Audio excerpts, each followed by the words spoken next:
Yes, thanks very much, Katrina, for inviting me to speak here today. And I hope what I say does resonate with a number of you who are involved in professional societies in Australia. Over the last 4 or 5 years or so, I've been involved with the... Sorry, Dave, can you just move in and talk into the mic? Just because we have you on. Oh, sure. Television. Sure, I'll get close to the mic. I've been involved for the last 5 years or so in a professional society in Australia called the Australian Entomological Society. I'm an entomologist, I study bugs, I'm the director of the National Insect Collection here in Canberra. I've worked on insects for 30 or 40 years, I suppose. And I got involved in a volunteer basis in the executive of the society in 2008. And very quickly we realised that the society was not performing as well as it could. Just for a little snapshot of the society, there's about 500 members in Australia. It essentially caters for professional entomologists. So many of you will realise that there are many pests that are insects, and many entomologists in Australia are employed to deal with pest management issues. And of course many of you will know that most biodiversity is entomological. The society started in 1965, about 50 years ago. And we have 3 main activities, I guess. We publish a journal, the Australian Journal of Entomology. We produce a quarterly newsletter, a paper-based newsletter called Memesia, certainly in 2008 it was. And we organise an annual scientific conference. They're the main activities of this Australian Entomological Society. And stop me, by the way, if there's anything that isn't clear that I say. I guess these are the challenges we immediately perceived when 3 of us took over the executive in 2008. So essentially it was a vice president, a treasurer and a secretary were the executive of the society. We realised the constitution was very prescriptive, written in the 60s. There was a lot of detail about how we were to operate the society, and in fact we learnt that the society didn't operate under the constitution in many, many cases, and in fact the constitution was not being followed in a number of cases. The journal had an impact factor that was lower than we would have liked, and was not earning the revenue we liked. We realised that we had difficulty attracting new members to the executive as well. We ended up either not getting people volunteering, and when we'd ask people, we wouldn't get professionally employed entomologists. We'd often get retired entomologists, and I really wanted to make sure that we had professionally employed entomologists as part of the executive. I thought that was important for the health of the society. We also had a static, or probably even slightly declining membership, so we struggled to keep that membership at about 500. So that includes both professionals and postgraduate students. So as I've said, the Constitution was written in the 1960s. It's a national association. Talked about those 3 executive members. We also had a president of the society, and I guess as that constitution was written in the 60s, the president was a separate figurehead and really didn't get involved in the day-to-day operating of the society. It was in fact meant to be based in another city. The vice president, treasurer and secretary were all meant to be in a single city. And the constitution required that we had complete turnover of all of these people every 4 years. So every 4 years everyone would forget exactly how the society ran. We'd ring up the previous treasurer a few times and try and figure out what was going on. In fact, when we took over the society in 2008, the books were done in a giant ledger, a paper ledger, for 500 members paying over $100 a year in dues. It was incredible. We also learnt, after a workshop like this one, I think in 2011, in fact Jane Wright, my treasurer, came to this meeting, not myself. We actually learned, I think, from Vera in the back there that we're operating effectively illegally as a national society incorporated in the ACT. So this spurred us to change the constitution. It was out of date, and it appeared to us to be actually illegal for us to operate in such a way. So Vera and other Mills Oakley staff revised the constitution for us, changing the society to a company limited by guarantee and registered by ASIC, and that's just happened earlier this year, in fact. We now have, instead of 3 core executive members, we have now 6 directors, taken from all across Australia, not required to be in a particular town or city.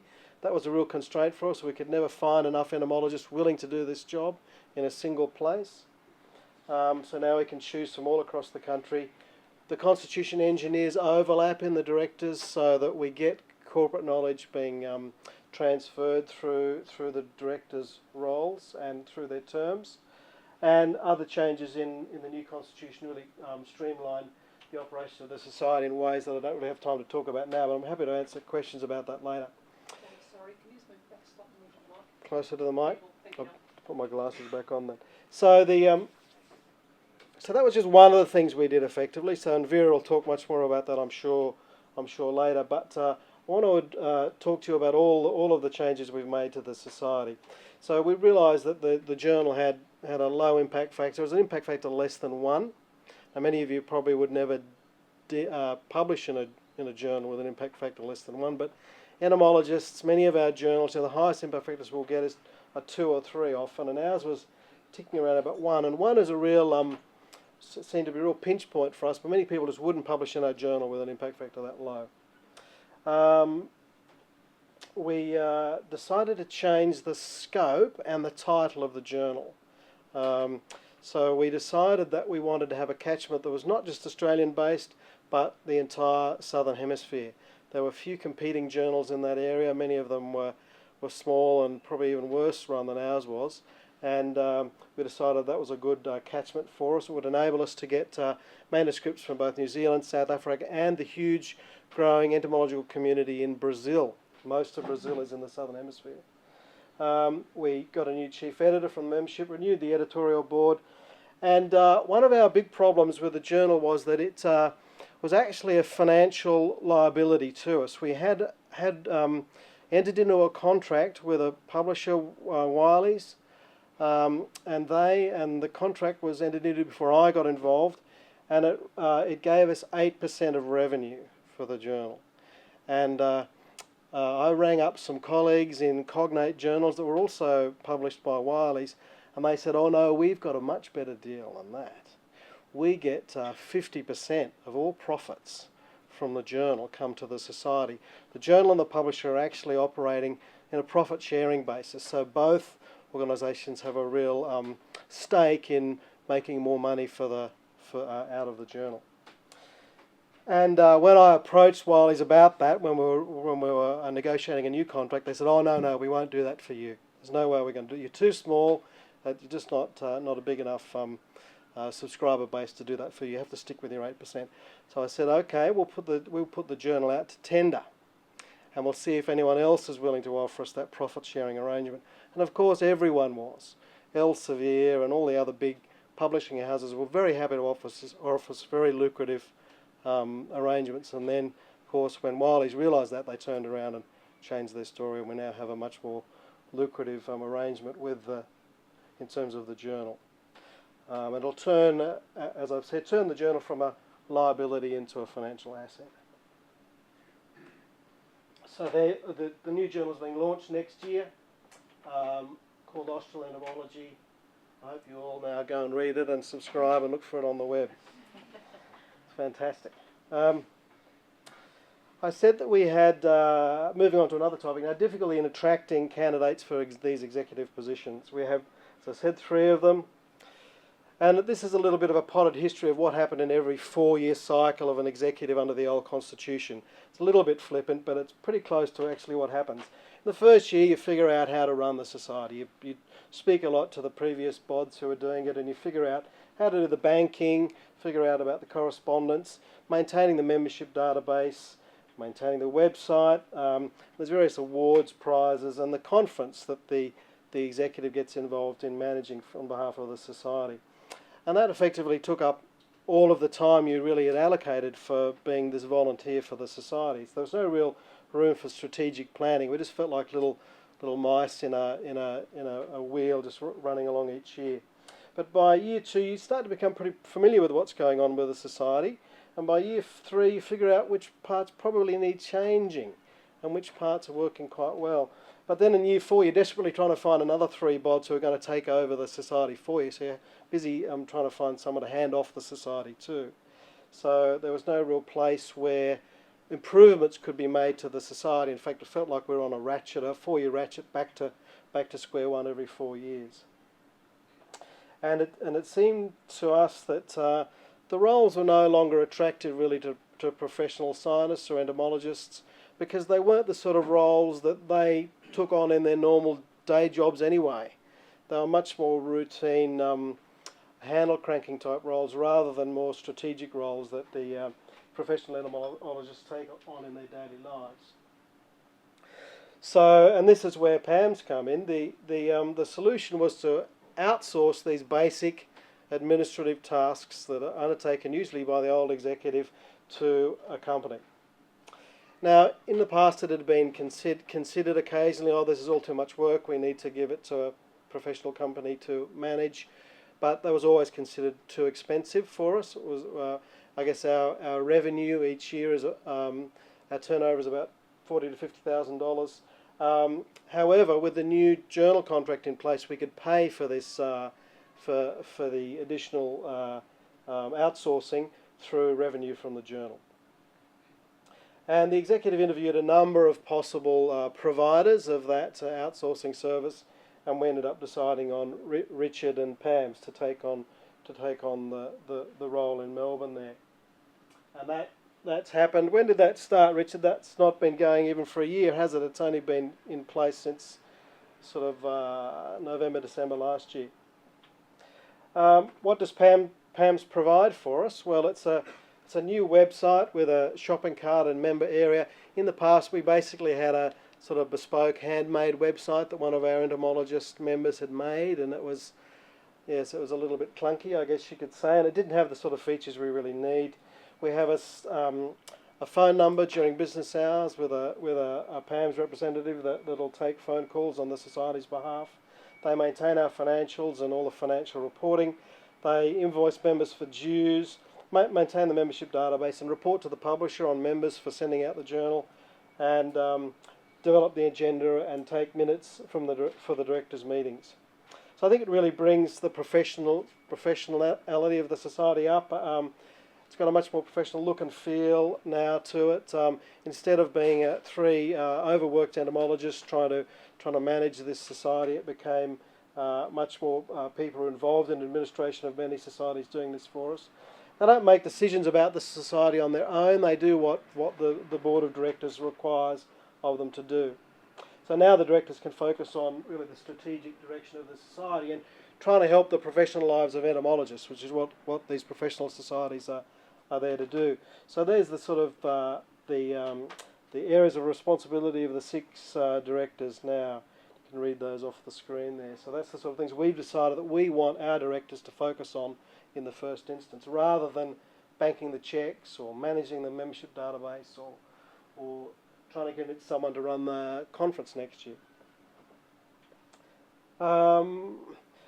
This is the 4th issue now here. I still have a bit of time. And this is I think this is a challenge that probably all scientific societies face, and this challenge we certainly haven't been able to beat in any sense. But it became clear to us that when we'd ask people, why aren't you a member of our society, they'd say, well, it doesn't give us any benefits. We see no benefit in being a member of the society. Getting the journal isn't a benefit to us, because that's one of the things you get as being a member, because we get it through, the library at work. We get it for free through the library at our work. We don't really need to be a member of your society to get that benefit. So the journal was no incentive to people to join. So we had to think of other ways of really creating really overt and quite often financial value propositions for members, either financial or information type incentives. So we started to communicate much more actively by email with our members. In the past it was just this hard copy Memesia newsletter that went out every 3 months, and it ended up not being able to keep up with the pace of news. Job ads and things would go out, or conference announcements would go out in Memesia, but often the job was gone or the conference was gone or too late anyway. So we started to do regular email messages to the members. We discount conference registration to the amount of the annual dues. So if anyone goes to the conference, they get their dues straight back, essentially.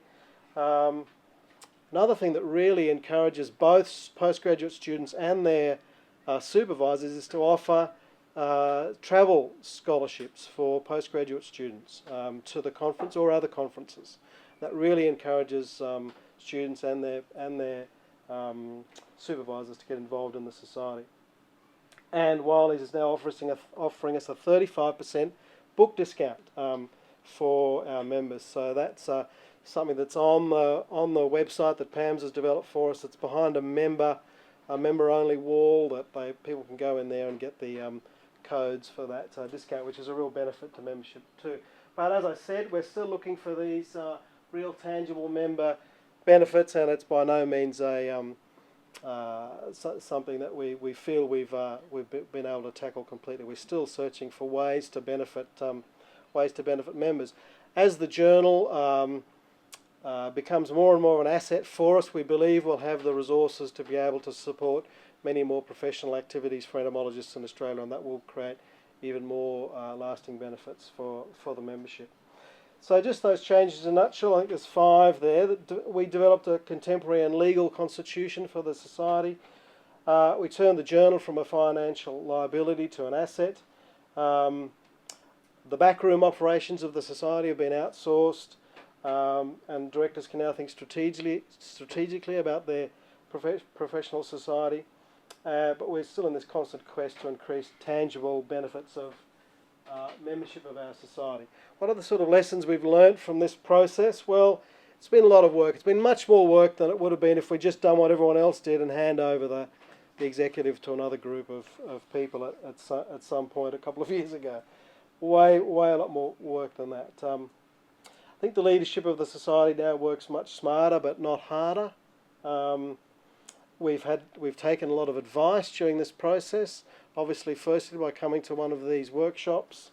Mills Oakley has given us some legal advice.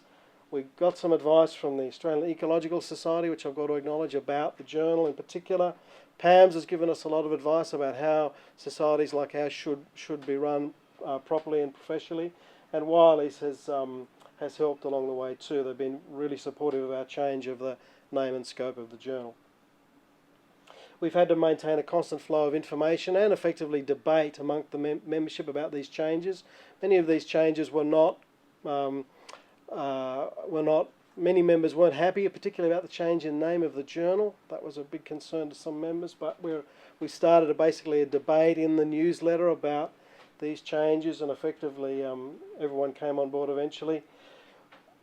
I think we've got to always remember that the membership voted the directors to run the society, not PAMS. So effectively, we can't be expecting PAMS to be making decisions on behalf of the society. The directors are making the decisions, and we're just telling PAMS how to implement those decisions. And this is all very much a very recent process for us, and the changes are still being harmonised at the moment. We're still, as I said, in this first year of the activities of the society being outsourced.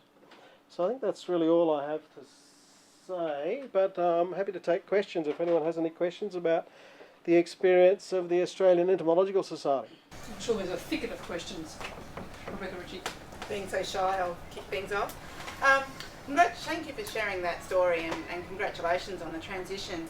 I have 2 questions. Have you had enough time in this process to tell whether the members are feeling reinvigorated about the society?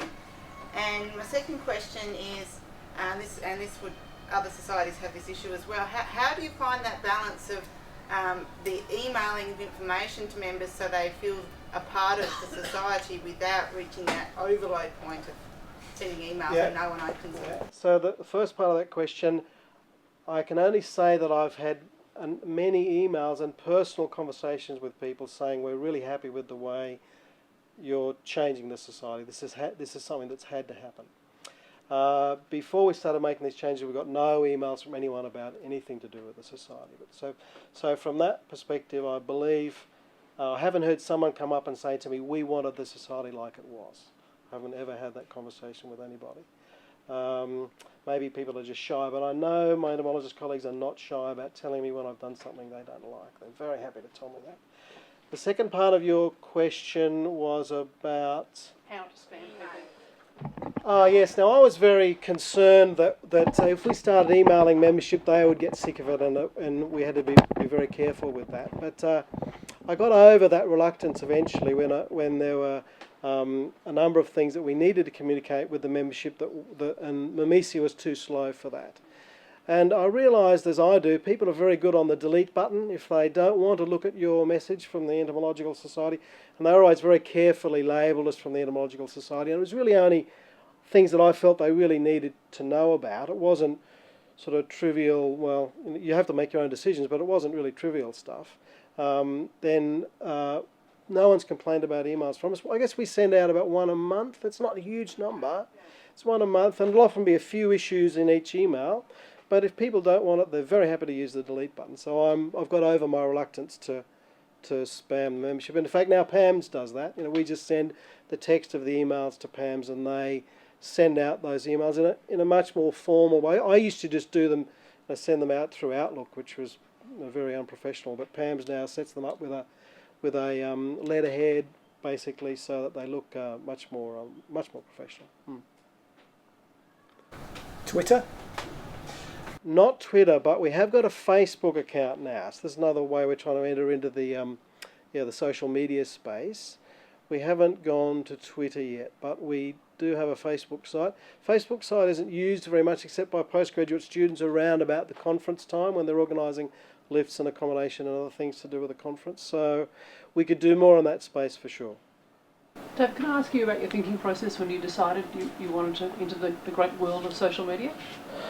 Was it effectively to make sure you're engaging with the young people in the society? Yeah, I think so. I mean, I think it was just realising that many people weren't looking at the website.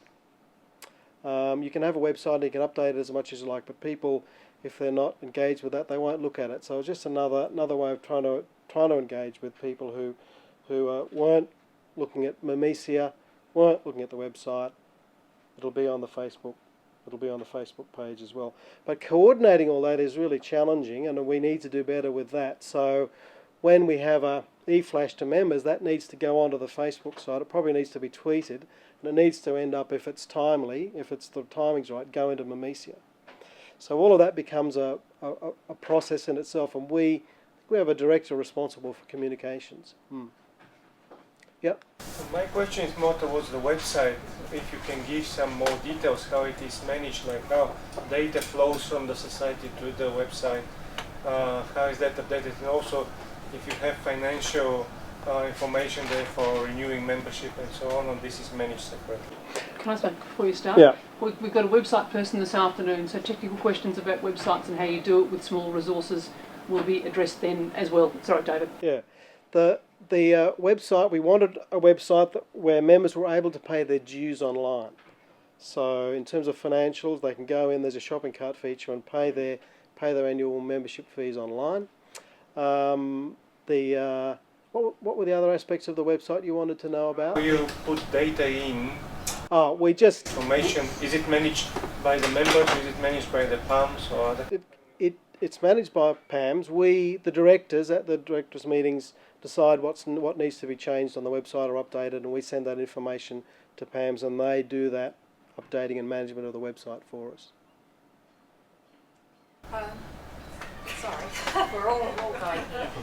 You say that your members are able to pay their membership fees online, but do you send renewal notices? Yes, and in fact, I don't know if everyone else in the room has the same problem, but for us, in the past, one of the most time-consuming roles of our executive was getting the members to pay their dues on time. Our treasurer spent countless hours, even in the end, ringing up our members, trying to get Professor so-and-so from Griffith University to pay his dues. And of course, Professor so-and-so had just forgotten for 6 months or 6 years, and would say to us, "Oh, look, I'm sorry, if I forget next year, just give me another call," as though we want to call, as though our treasurer wanted to make 500 calls to all our members about their dues. So we send out, PAMS on our behalf sends out a paper invoice at the start of the financial year or just at the end of the previous financial year. They get a paper reminder, they get 3 email reminders of increasing sort of urgency, and then we've just decided to at the last for the last iteration of that process, PAMS will engage telemarketers to actually go in and ring these recalcitrant members 3 times to try and obtain their dues. Now, some of them will be postgraduate students who've left the country, left the field, or just don't want to be members anymore. So there'll be a rump of those people who haven't bothered to tell us they want to resign from the society. But there are also quite a number of well-established professional entomologists who should have paid already, but just... And I've been there. When I wasn't a member of the executive, I just didn't think about this. I often didn't pay my dues on time. David, can I ask you whether there's been enough time yet for you to be able to measure how effective that change has been? I mean, I assume it's sent your renewals through the roof. I think we're still so the financial year for the society is obviously June to July. So at this stage, we're still around down about 10% on renewals of membership, and that's much better than it was in the past when we were doing it ourselves. It was probably standing at about 20% at this time of year before this more formal process of trying to obtain dues for members.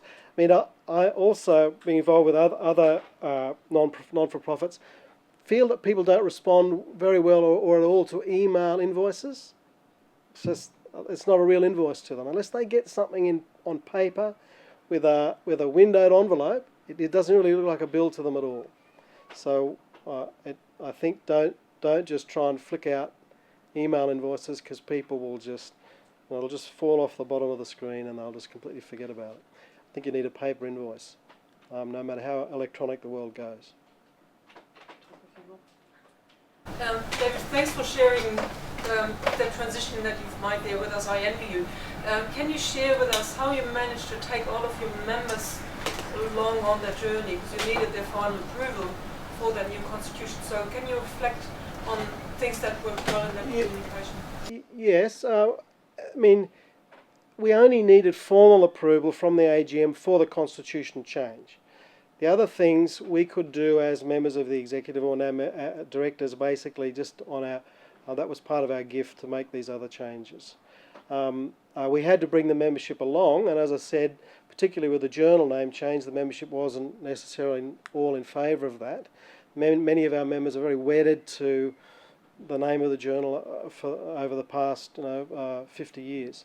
But I think eventually they were able to see the logic of the change. And of course many members don't understand the finances of the journal. They don't understand, they've never been involved in the executive themselves, so they don't really understand the details. So when the debate started happening in Mimisia and they learnt some of the details of why the changes were needed, many people were much more disposed to let us make the changes. As I said, whilst we didn't require a formal vote at the AGMs for most of the changes, we still would discuss them at AGMs, and so these changes we've been discussing at AGMs for the last 3 or 4 years now, and I think it's meant that we've got more people coming to the AGMs because they realise things are happening. It isn't just so we say, well, how many members have we got? Oh, well, the impact factor of the journal is low. What are you going to do? It ends up being, well, they're changing things. What are they doing? We better go and see what they're doing and have a formal vote in the room about these things. So I think it's actually meant we're getting more people at the AGMs, more engagement in what's going on in the society. Maybe that'll go back to normal again once all these changes have come to pass. But I think we have got a level of increased engagement with the membership in the society and what it's trying to do. And we had no trouble this time around getting directors on board. As I said in the past, we had a lot of trouble finding 3 core executive members from a particular city to want to do this job. If we got anyone, it was usually a retired entomologist, and some of them weren't up to scratch with the financials. But now we had no trouble getting 6 directors to want to come on board and be strategically directing the society. Yeah. I was going to ask, what are the costs involved with producing your journal, and do you pay someone to put it together? Yes, that was outsourced 10 years ago to Wiley's, and we've had we're on our third contract with them now. So at the moment, and it all depends on exchange rates, but the journal costs us $17,000 to $20,000 per year. Under the new contract that we've negotiated, eventually in a couple of years' time, we'll be earning about that much from the journal. So if any of you have journals and you want to, I discovered through this process that even journals that appear to be, of fairly limited readership are quite profitable to these big publishing companies.